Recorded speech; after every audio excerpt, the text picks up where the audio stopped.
Comprendre le Coran et l'Islam. Pourquoi le témoignage de Jean Damascène n'est-il pas utilisé dans cette histoire recomposée de l'Islam? À la fin de la dernière vidéo présentant l'histoire réelle du Coran, invitation avait été faite à vos questions, que vous pouvez envoyer directement à l'adresse électronique. Comprendre le Coran en un mot. @laposte.net. Toute question requiert une réponse. C'est ainsi qu'est apparue cette question.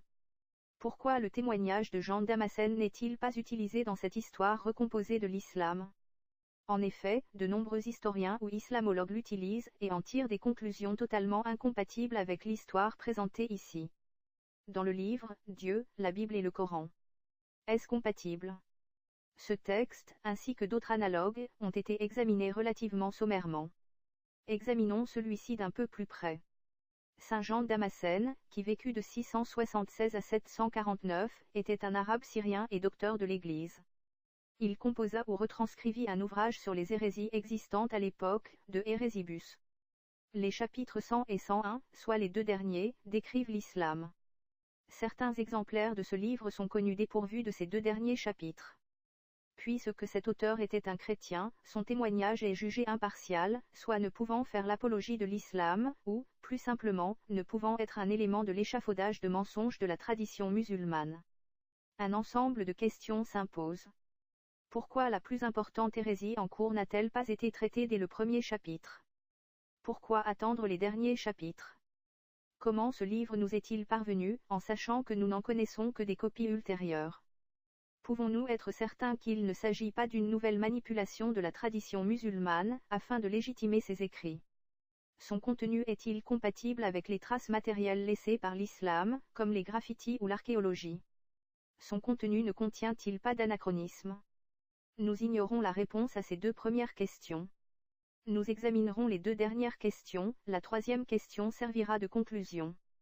Dans cette analyse, nous ne nous arrêterons pas sur les incohérences générales, les éléments contestés dans les vidéos de présentation. Nous observerons les remarques spécifiques de ce texte.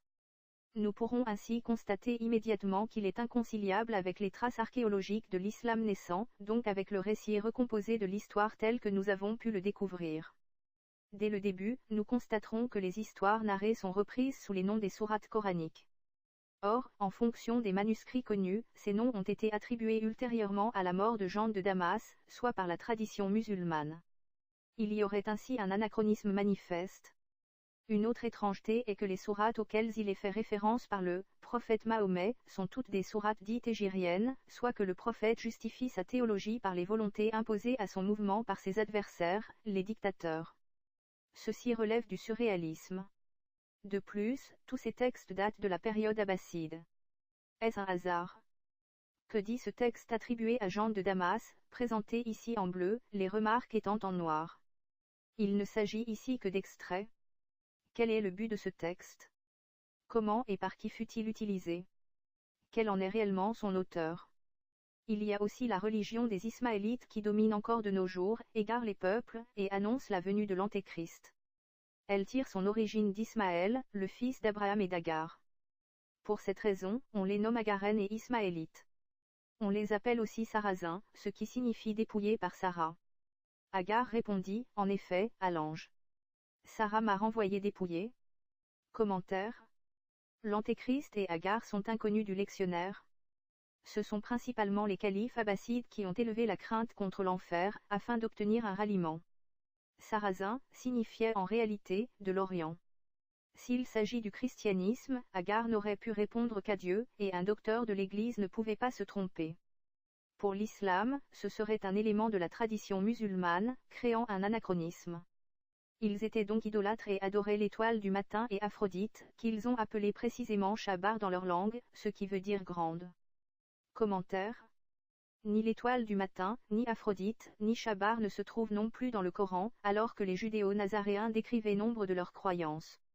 Était-ce un moyen de discréditer les judéo-nazaréens? Le renoncement à Shabar ou Kabar, cette fausse déesse arabe, était un acte voulu par les califes abbassides. C'est bien en arabe que Shabar signifie « grande ». L'omniprésence du judaïsme dans le lectionnaire atteste que ces religieux ne pouvaient initialement être des Arabes. Donc, jusqu'à l'époque d'Héraclius, mort en 641, ils ont ouvertement pratiqué l'idolâtrie. À partir de cette époque et jusqu'à nos jours, un faux prophète, du nom de Mahomet, ou Mohammed, selon les traductions, s'est levé parmi eux, qui, après avoir pris connaissance, par hasard, de l'Ancien et du Nouveau Testament, et de même, fréquenté vraisemblablement un moine arien, fonda sa propre hérésie. Commentaire. Comment Jean Damascène, qui n'a pu écrire qu'au 8e siècle, pouvait-il déclarer que le prophète de l'islam lui était contemporain? Pourquoi n'y a-t-il aucun lieu nommé dans ce témoignage? Il n'est plus question ici d'évangile au singulier, mais de Nouveau Testament. Si ce texte n'est pas de Jean de Damas, il date dès lors de la période de l'élaboration de la tradition musulmane. La connaissance de l'Ancien Testament n'est pas, par hasard, puisqu'il est omniprésent dans le lectionnaire. Enfin, comment le prophète arabe aurait-il pu prendre connaissance par hasard de l'Ancien et du Nouveau Testament, alors qu'il n'existait pas à l'époque en arabe? La légende du moine arien de la tradition musulmane servait à expliquer l'importance du judaïsme et du christianisme dans le lectionnaire. Après s'être concilié la faveur du peuple en simulant la piété, il insinue qu'une écriture venue du ciel lui a été révélée par Dieu. Ayant rédigé dans son livre quelques doctrines risibles, il leur transmet cette façon d'adorer Dieu. Commentaire. La copie du livre céleste est une invention tardive de la tradition musulmane. Le livre, le Coran était encore inexistant à l'époque dite du prophète, ce que même la tradition musulmane reconnaît. Comment pouvait-il avoir un livre, alors qu'il continuait à recevoir des versets jusqu'à sa mort? Il dit qu'il y a un seul Dieu, créateur de toutes choses, qu'il n'a pas été engendré et qu'il n'a pas engendré. Selon ses dires, le Christ est le Verbe de Dieu et son esprit, mais il est créé et il est un serviteur. Il est né sans semence de Marie, la sœur de Moïse et d'Aaron. En effet, dit-il, le Verbe et l'Esprit de Dieu sont entrés en Marie et ont engendré Jésus, qui fut un prophète et un serviteur de Dieu. Commentaire. Dans le lectionnaire, au contraire, à aucun moment Jésus n'est qualifié d'esprit. Sourate 17 verset 85. Il te demande sur l'esprit. Dis. L'esprit est une affaire de mon Seigneur. On ne vous a donné que peu de connaissances. Les religieux ne comprenaient pas ce qu'était l'esprit, mais ils savaient qu'il n'était pas le Messie. Comment Dieu pouvait-il agir avant la naissance de son esprit? Nous avons vu que l'erreur, Jésus-Christ, neveu de Moïse, provient de la sourate 3 rédigée par les scribes incompétents d'Abd al-Malik vers 692. Le prophète ne peut dès lors dire une telle bêtise, car il s'agit à nouveau d'un anachronisme. Exprimer une telle erreur est inconcevable pour un religieux. Et, selon lui, les Juifs, au mépris de la loi, voulurent le mettre en croix, et après s'être emparés de lui, ils n'ont crucifié que son ombre. Le Christ lui-même, dit-il, ne subit ni la croix ni la mort. En effet, Dieu l'a pris près de lui dans le ciel, parce qu'il l'aimait. Commentaire. Il s'agit ici d'un éclaircissement du verset 157 de la sourate 4, et d'une attaque contre les chrétiens. Cette sourate est une sorte de code civil des Abbassides. Et il dit également, qu'une fois le Christ monté aux cieux, Dieu l'a interrogé en disant: Jésus, as-tu dit? Je suis le Fils de Dieu et Dieu. Jésus d'après lui, a répondu: Sois miséricordieux envers moi, Seigneur. Tu sais que je n'ai pas dit cela et que je ne dédaigne d'être ton serviteur. Mais les hommes mauvais ont écrit que j'avais fait cette déclaration, ils ont menti à mon égard, et ils sont dans l'erreur. Dieu, dit-il, lui a répondu: Je sais que tu n'as pas fait cette déclaration. Commentaire. La sourate 4 est aussi une critique contre les Juifs et les chrétiens, qui n'ont reçu qu'une partie de la révélation. Sourate 4 verset 44. N'as-tu pas vu ceux auxquels une part du livre fut donnée? Ils le troquent contre l'égarement et veulent que vous vous égariez de la voie. Ce texte de Jean de Damas est contemporain de l'écriture de cette sourate 4. Beaucoup d'autres absurdités dignes de rire sont rapportées dans cet écrit, et il se vante qu'il est descendu sur lui venant de Dieu. Mais nous disons, qui témoigne que Dieu lui a donné une écriture, ou qui, parmi les prophètes, a annoncé qu'un tel prophète devait venir. Nous les mettons dans l'embarras quand nous leur disons: Moïse avait reçu la loi sur le Sinaï, à la vue de tout le peuple, quand Dieu apparut dans la nuée, le feu, les ténèbres et la tempête. Et tous les prophètes depuis Moïse ont tour à tour annoncé que le Christ viendra, que le Christ est Dieu et que le Fils de Dieu arrivera en prenant chair, sera crucifié, qu'il mourra et ressuscitera, et que c'est lui qui jugera les vivants et les morts. Et quand nous disons: Pourquoi votre prophète n'est-il pas venu de la même façon, avec d'autres pour lui porter témoignage, et pourquoi Dieu, qui a donné la loi à Moïse aux yeux de tout le peuple, sur une montagne fumante, ne lui a-t-il pas transmis l'écriture dont vous parlez, en votre présence, pour asseoir votre certitude? Ils répondent que Dieu fait ce qu'il veut. Commentaire.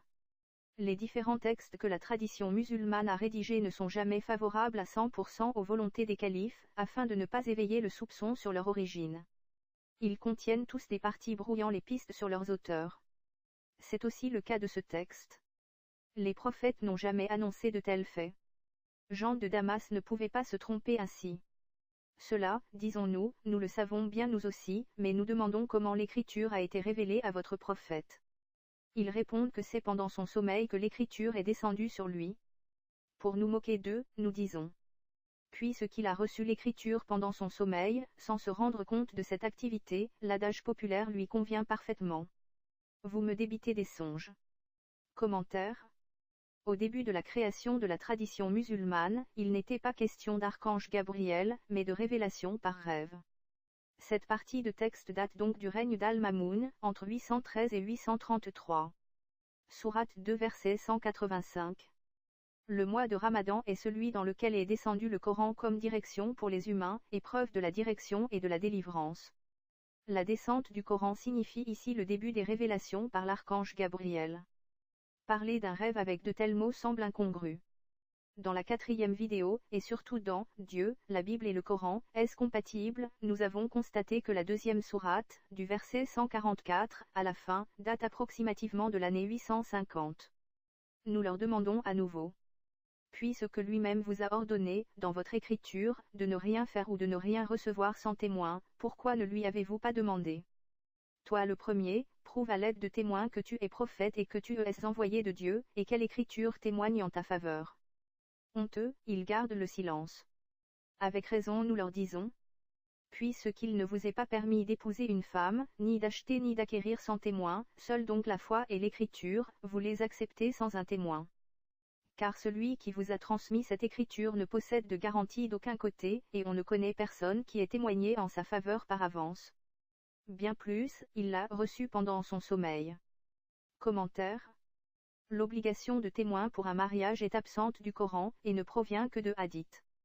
Cette datation de Jean de Damas est donc rigoureusement impossible. Cette partie de texte date dès lors de la période entre 818 et 825, de même que la sourate 4.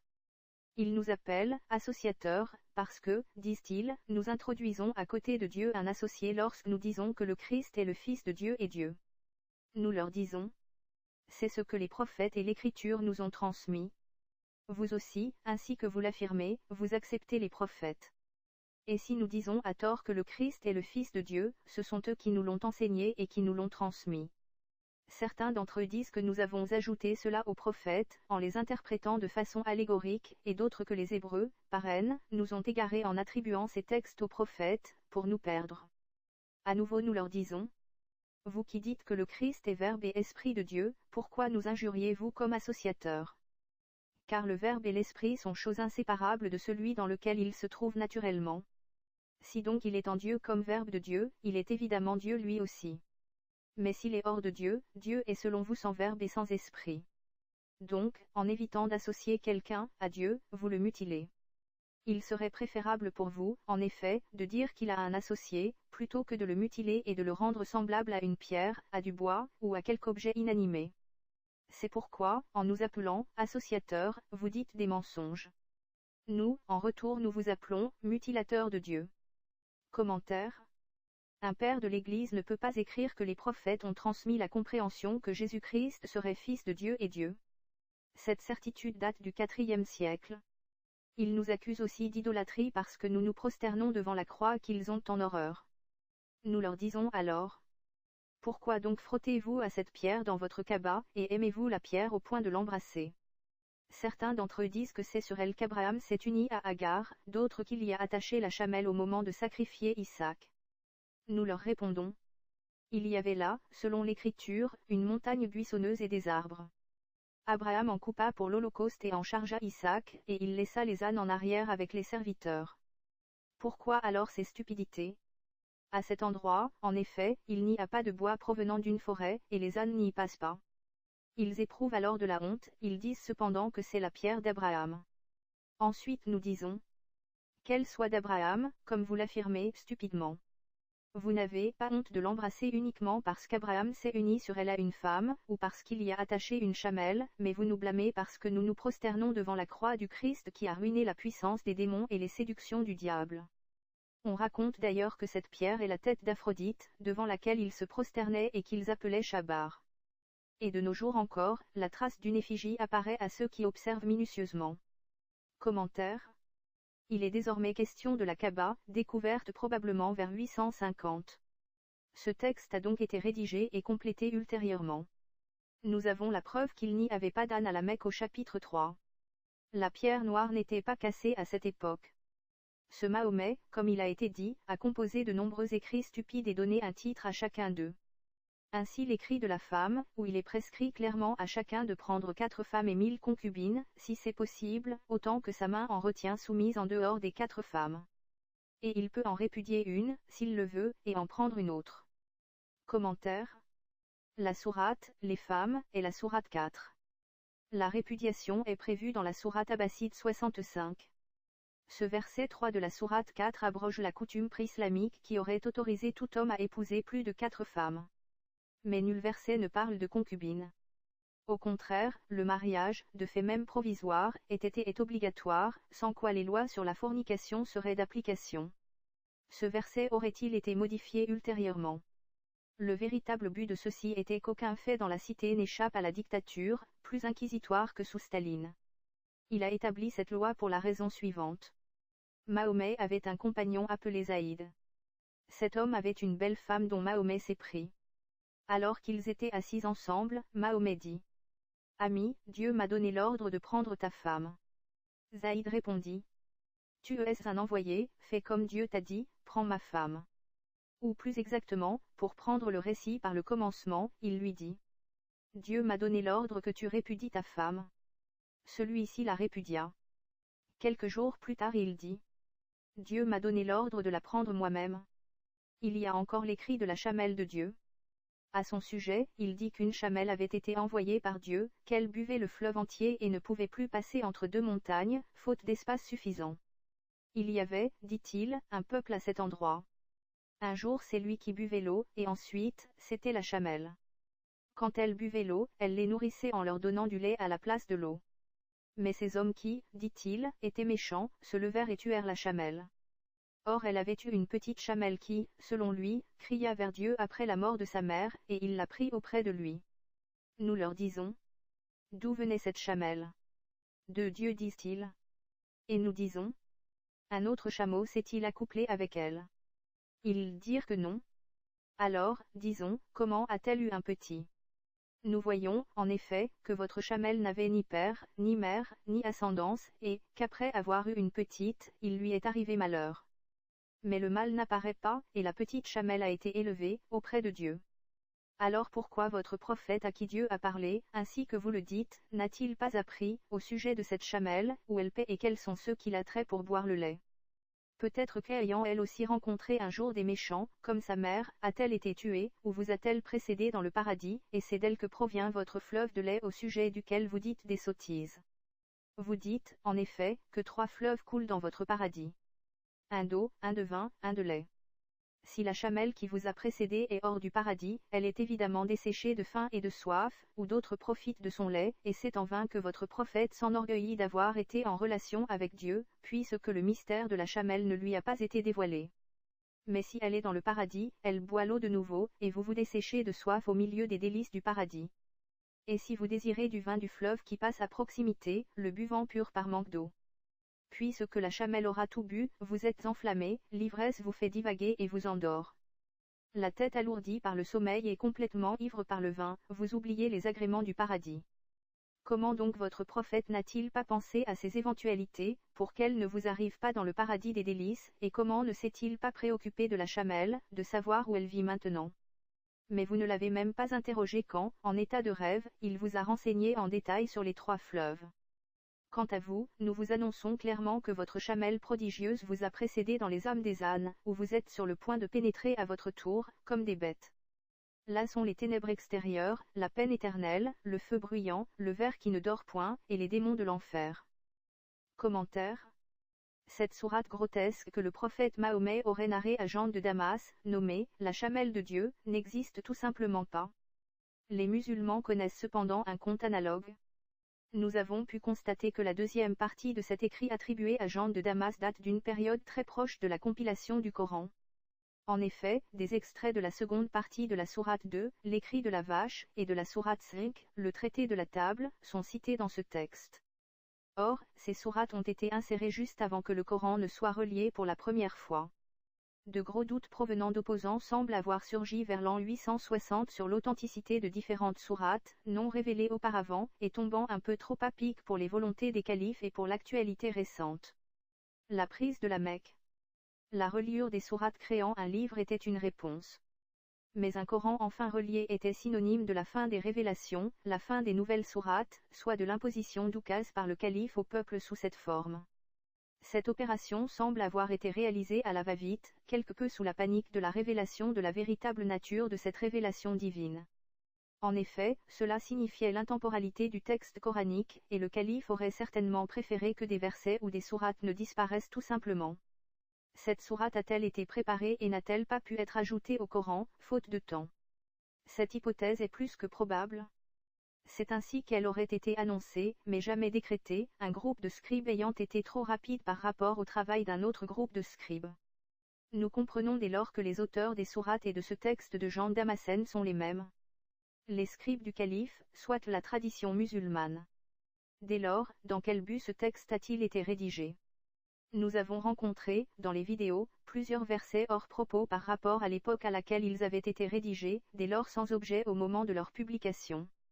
Le seul but de ceci était d'insérer un élément antérieur connu de tous de la religion, afin de faire croire à l'existence ancienne de la sourate en question. Par exemple, le verset 103 de la sourate 9. Prends de leur fortune une aumône par laquelle tu les purifies et les épures, et prie pour eux. Ta prière est un repos pour eux. Dieu est écouteur, connaisseur. Cette sourate 9 date de l'année 850 environ et concerne avant tout la prise de la Mecque. Mais ce verset était d'application sous les Omeyyades, soit entre les années 620 environ et 747. Le célèbre verset 256 de la deuxième sourate date de la même période, et n'était de fait valable aussi que sous les Omeyyades. Nulle contrainte dans la religion. La bonne direction s'est distinguée du fourvoiement. Vers 850, la religion musulmane des califes abbassides était devenue obligatoire pour toute la population, qui connaissait bien la liberté antérieure. Toujours à cette période, le verset 5 de la sourate 5. Ce jour, vous ont été permises les bonnes choses. Vous êtes aussi permise la nourriture de ceux auxquels le livre fut donné, et votre nourriture leur est permise. De même les femmes préservées parmi les croyantes, et les femmes préservées parmi ceux auxquels le livre fut donné avant vous, si vous leur donnez leur salaire, en les préservant, non pas en débauché ni prenant des amantes. Quiconque mécroit en la foi, alors son œuvre échouera, et il sera, dans la vie dernière, au nombre des perdants.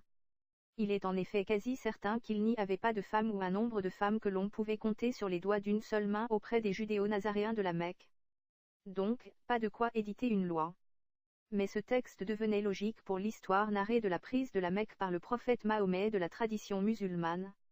Un tel texte attribué à Jean de Damas, dont la deuxième partie est contemporaine à cette reliure transformant le lectionnaire en Coran, va exactement dans le même sens.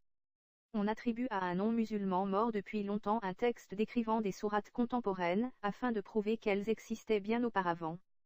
Cette manipulation avait donc pour objectif d'authentifier des sourates ou parties de sourates récentes.